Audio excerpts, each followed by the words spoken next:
서울역에서 하행선 고속열차를 타고 부산역에 갔다가 다음날 정오에 부산역에서 올라가는 열차 타서 서울역으로 돌아갔다.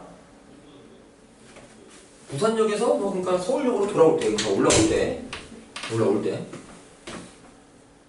전날과 같은 시각에 같은 지점을 지나는 순간이 있었음을 사이가스의 정의를 이용해서 좀 확인해보자.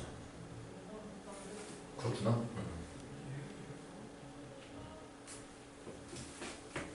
하행선 고속열차가 출발한 지 X시간 후에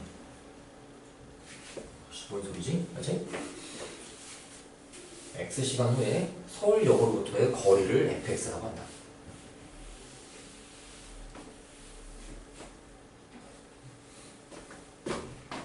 fx가 어디 있어? 여기 있네, 맞지? 맞지? 네. 그러면은 이거 내려오고 있잖아, 맞지? 여기 있어. 서울역에서 내려오고 있어, 맞지? 그럼 서울역으로부터의 거리를 fx가 맞지? 점점 늘어나는 건 당연하겠지? 점점 늘어나고 있어, 맞죠? 그리고 gx는 뭐야? gx는 어디 있냐? 아래로 내려. 그 상행선. 그러면은 이제 점점 서울역이랑 가까워지겠네, 맞지? 그러니까 시간이 지나니까 gx 값이 좀 떨어지는, 맞지? 이렇게. 상행선 고속열차가 전날의 하행선 고속열차다, 맞지? 얘가 하행선이고 얘가 상행선, 맞지? 하행선, 얘가 상행선. 같은 시각에 같은 지점을 지나는 순간, 그 여기 말하는 거 같은데, 맞지? 여기. 맞지?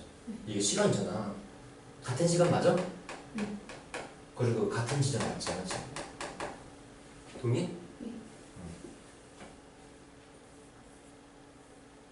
방정식을 세우고 사이값의 정리를 이용해서 한번 설명을 해보자. 그러니까 지금 우리가 뭐를 맞추고 싶은 거냐면 얘가 지금 서울역으로부터의 거리고 얘 서울부터의 거리잖아, 맞지?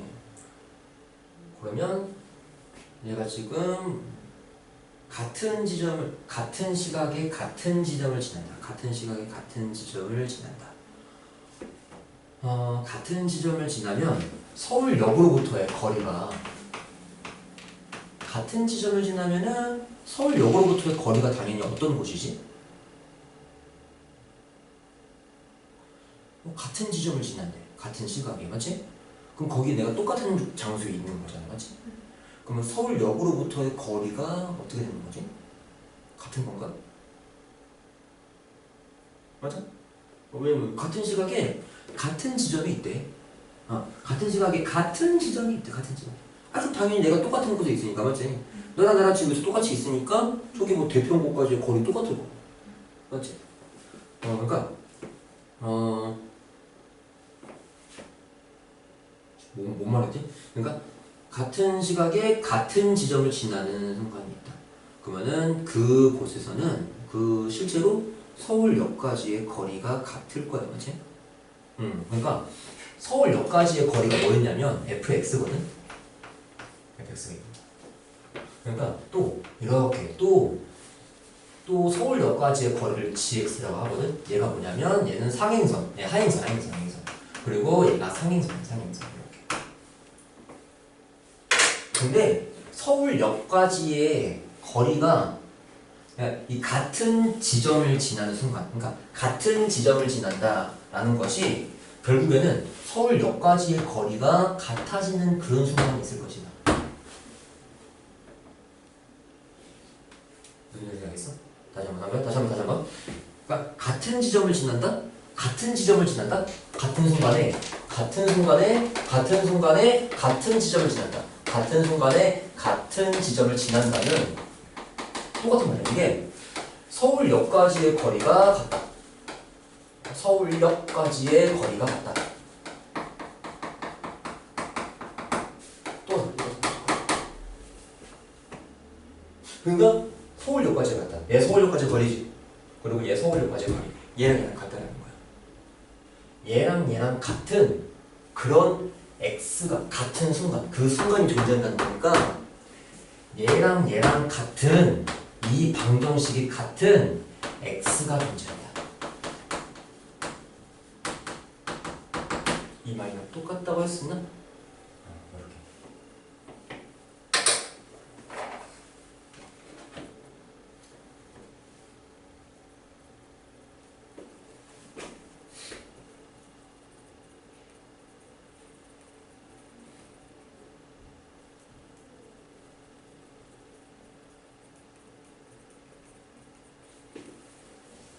괜찮아?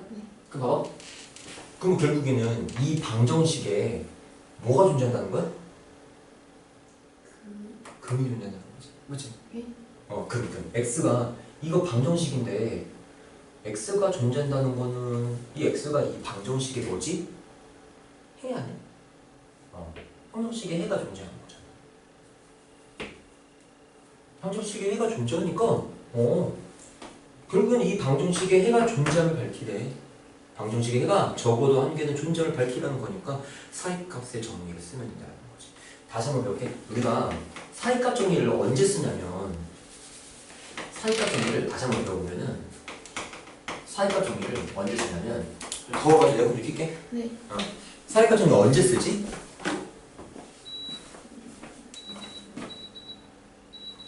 혹시 기억나? 사이값 정의 언제 써?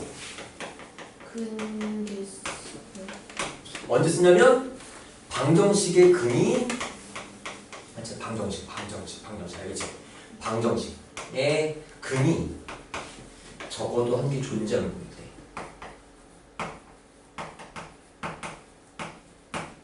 자, 이런 문구가 나오면 씁니다. 방정식을 푸는 게 아니고 근이 있는지 없는지 체크할 때는 쓰는 거거든. 자, 두 번째 봐봐. 어떻게 쓴다 그랬지? 기억나? 어떻게 써?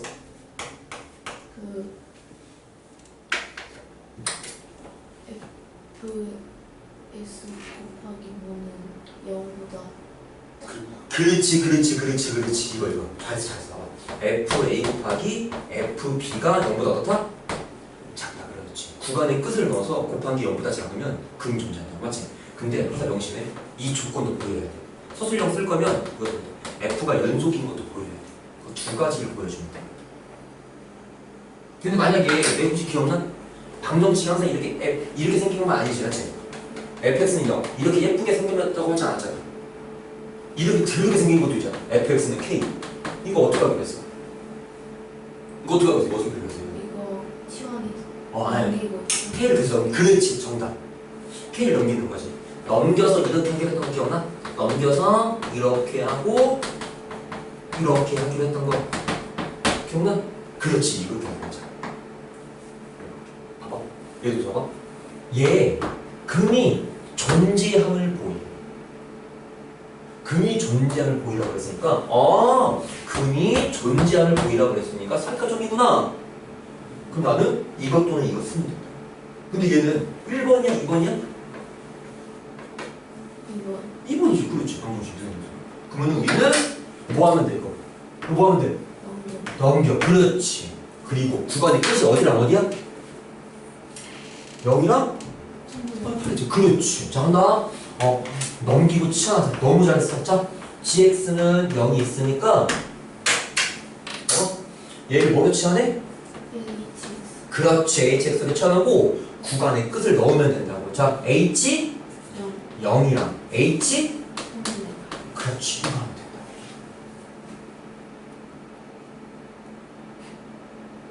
근데 h0은 뭐야? f0 빼기 g0이지.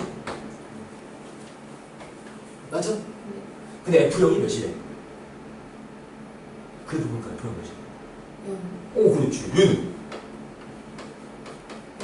450. 그렇지. 0 빼기 450.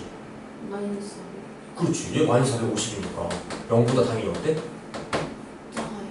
맞지. 자, H 3분의 8 가자. H 3분의 8은 F 3분의 8 빼기 G 3분의 8. F 3분의 8 몇이야? 450 G 3분의 8은? 0 그러면 이거 뭐야? 0보다 커요. 450은 부호가 어때? 달라요. 그렇지. 따라서 사이값 정리에 의해서 알겠지? 사이값 정리에 의해서 그래서 A와 끝이 어디? 0부터 3분의 8 사이에 적어도 한 개의 근이 있는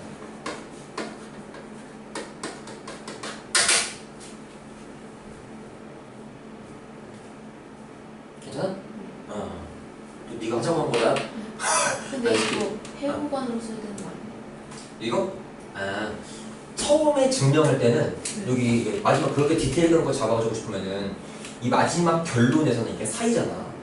사이에 존재한다는 걸 보이는 거기 때문에 그 경계의 끝은 사이에 포함되어 있지는 않거든. 그래서 이건 개구간이야. 근데 얘 전제 조건 봐봐. 너가 소수이랑 진짜 완벽하게 썼으면 앞에 이거 해줘야 돼. 이 사이값의 정리를 하려면은 함수가 연속인 것도 보여야 되거든. 얘가 연속인 것도 보여야 돼. hx가. 그래 봐봐. fx는 저기 봐봐. 연속이지. gx는 어때? 연속. 연속이지. 그 연속 빼기 연속은 우리가 뭐라고 했어? 연속. 그렇지.